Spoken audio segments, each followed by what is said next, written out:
వాసుదేవ. అందరూ ఎలా ఉన్నారండి? అందరూ బాగుండాలని మనస్ఫూర్తిగా కోరుకుంటూ, ఈరోజు మనం ఒక మంచి టాపిక్ మాట్లాడుకుందాము.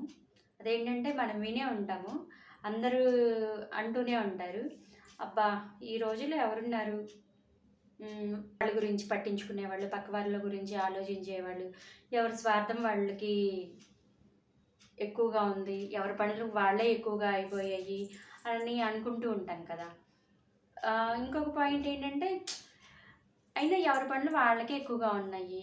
ఎవరి ప్రాబ్లమ్స్ వాళ్ళకే ఎక్కువగా ఉన్నాయి. ఇంక మనం పక్క వాళ్ళ గురించి ఏం ఆలోచిస్తాంలేబ్బా!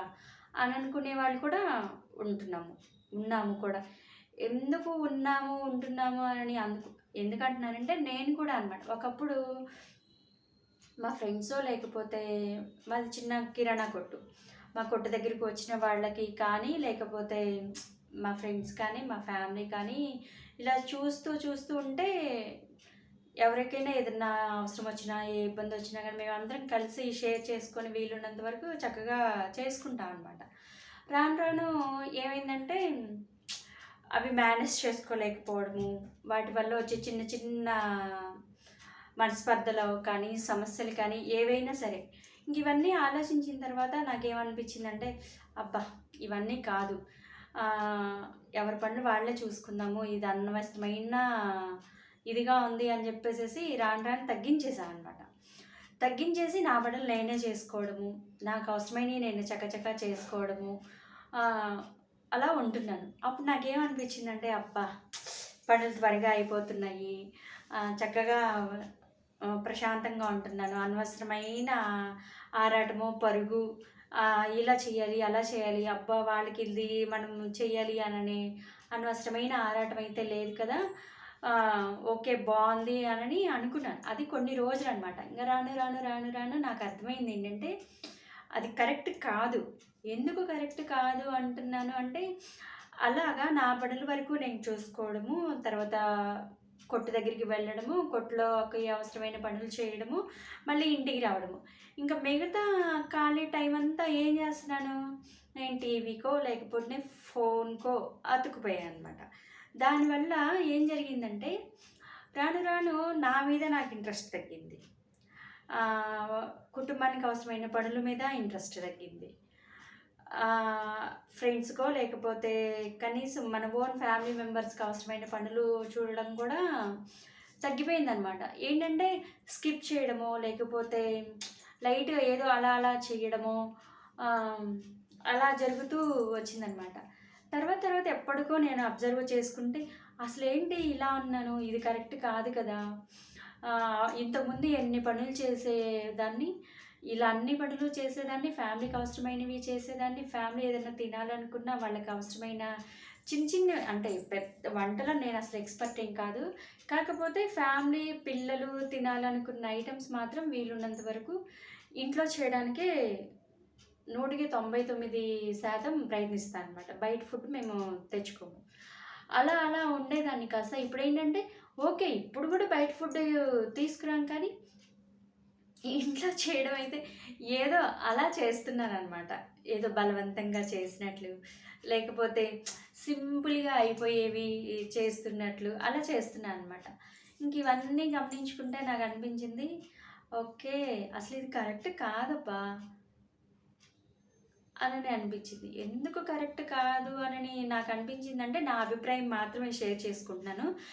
మీకు కరెక్ట్ అనిపిస్తే గనక మీ అభిప్రాయాన్ని, ఆలోచనని కామెంట్ రూపంలో నాకు తెలియచేయండి. తప్పకుండా ఒకరి ఆలోచనల్ని ఒకళ్ళం పంచుకుందాము, నేర్చుకుందాము. మన జీవితంలో ఎదురయ్యే ఆలోచనలు, అనుభవాలు ద్వారా మనం నేర్చుకోవాలనే నా ఛానల్‌కి నేను లెర్న్ విత్ లైఫ్ అని పేరు పెట్టుకున్నాను. మీకందరికీ నచ్చిందనే అనుకుంటున్నాను. ఇక టాపిక్ విషయంలోకి వెళ్తే, ఎందుకు ఇలా లైట్‌గానే చేస్తున్నాను సింపుల్‌గా అంటే, పిల్లలు ఇప్పుడు టిఫిన్ అడుగుతున్నారు. ఏదో అలా ఫాస్ట్‌గా అయిపోయే ఏ ఉప్మానో, లేకపోతే అట్టో, ఇడ్లీనో అలా వేసేస్తున్నాను. దానివల్ల పిల్లలకి నిజంగా అవసరమైన ప్రోటీన్ కానీ, లేకపోతే వాళ్ళకి అవసరమైన హెల్తీ డైట్ కానీ వాళ్ళకి అందట్లేదు. పిల్లలు నార్మల్‌గా ఉంటున్నారు. అంతగా హెల్తీగా ఉండట్లేదు. ఇకపోతే నా వరకు నేనొస్తే గూడా సేమ్ అది నొప్పు, ఇది నొప్పు, ఏదో ఒకటి నీరసం అంటూ అలాగా అనిపిస్తుంది. అంతకుముందంత యాక్టివ్‌గా లేను. ఏదో పొట్ట నిండడం కోసము ఫుడ్ తీసుకుంటున్నాం కానీ, ఒక మంచి ఫుడ్ తీసుకోవాలనో, లేకపోతే ఈ వారం ఇది చేయాలి, ఈరోజు ఇది చేయాలి, పిల్లలు ఇది అడిగారు కాబట్టి ఇది వండి పెడదాము, లేకపోతే పిల్లలకి ఇది ఇష్టము, ఇది చేద్దాము, అలాంటి ఆలోచనలు తగ్గిపోయాయన్నమాట. వాళ్ళేదో అడిగారు, వాళ్ళు అడిగారు కాబట్టి నేను తప్పించుకోలేక ఏదో ఒకటి వండడనమాట. అది వాళ్ళకి ఇష్టమైనా, వాళ్ళకి ఇష్టం లేకపోయినా వండడం. అది పిల్లలు తింటున్నారా, 100% ఇష్టపడుతున్నారా, ఇవన్నీ ఇంకా సెకండరీ అయిపోయాయి. అది ఇంకా అదొకటి అబ్జర్వ్ చేసుకున్నాను. తర్వాత ఇలాగా నా పనులు నేనే చూసుకుంటూ, ఇతరులకు అవసరమైనవో లేకపోతే ఇతరులకి ఏదైనా చెయ్యాలి అన్న వాటిలో ఇంట్రెస్ట్ చూయించకుండా, నా వరకు నేనే సైలెంట్‌గా ఉందాము అని అనుకున్నాను అని అన్నాను కదా! దీనివల్ల ఏం జరిగింది? ఆహ్, ఇంకా ఫోను, టీవీ ఎక్కువ చూడడం మొదలైంది. ఫోను, టీవీ ఎక్కువ చూడడం వల్ల ఏంటంటే మనకి తెలియకుండానే ఒక నిర్లిప్తత, నిరాశ, దేని మీద ఇంట్రెస్ట్ లేకపోవడము, తల మంపుగా, మొద్దుగా ఉండడము, ఏదోలేప్పా అన్న ఒక మానసిక స్థితి అనమాట. దేని మీద ఇంట్రెస్ట్ లేకపోవడము, యాక్టివ్‌గా అన్నిట్లో పార్టిసిపేట్ చేయలేకపోవడము. దీనివల్ల మనం ఫ్రెండ్స్‌ని కోల్పోతాము. ఫ్యామిలీని కోల్పోతాము. ఫ్యామిలీని కోల్పోతాం, ఫ్రెండ్స్‌ని కోల్పోతాం అని ఎందుకంటున్నాను? వాళ్ళు టక్కున ఎక్కడికైనా వెళ్దామంటారు. లేకపోతే వాళ్ళకి ఏదైనా అవసరమైంది ఇది అని అంటారు. అప్పుడు వెంటనే యాక్టివ్‌గా ఇంతకుముందంత యాక్టివ్‌గా నేను రెస్పాండ్ అవ్వలేకపోతున్నాను. స్కిప్ చేస్తున్నాను. ఒకవేళ పిల్లలు బయటికి వెళ్దాము అనంటే, అబ్బా! మీరు వెళ్ళండి నేను రాలేను. నేను ప్రశాంతంగా ఇంట్లో కూర్చుంటా అని చెప్తున్నాను. దీనివల్ల కొద్దో గొప్పో మన ఫ్యామిలీకి దూరం అయినట్లే కదా!